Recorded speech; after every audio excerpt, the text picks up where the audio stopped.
అందరికీ ముందుగా జై భీములు. నా సిద్ధాంతం ప్రకారం దేవుడు మనుషులను సృష్టించలేదు, మనుషులే దేవుణ్ణి సృష్టించినారు. అది ఎలాగో వినండి. బండగనువు ఉన్నప్పుడు పురుగుపక్షి జంతుజనులు సేద తీరు సమయాన మలమూత్రం విసర్జించి హాయిగుందురు.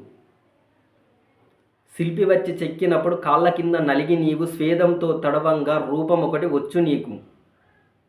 రాతికండ గరిగించి రాళ్ళన్నీ పగిలేసి గుడి ఒక్కటి నీకు గట్టు శూద్రపుత్రుడు. హంగులన్నీ అద్ది నీకు తలుకు బెలుకు మెరియయేయు ధరణిలో దరిద్రపుత్రుడు. రెక్కలన్నీ ముక్కలైన డొక్కలెండే కష్టజీవి ముట్టిపట్టి తీసుకొచ్చి ప్రతిష్ఠింతురు. ఇందరి కష్టంబుతోటి వెలసిన నీవు వాళ్ళు ముట్టుకుంటే మైలపడే దేవుని వెట్లైనవో నాకు తెలియదు.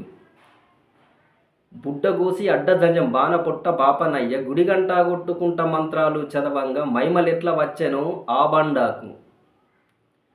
నరులు తప్ప నిన్ను మొక్కే జీవి లేదు, నరులు లేని చోట నీ ఉనికి లేదు. అయినా నువ్వు దేవుని వెట్లైనవో నాకు తెలియదు. జై భీమ్. రచన మీ వేల్పుల సత్యం, న్యాయవాది.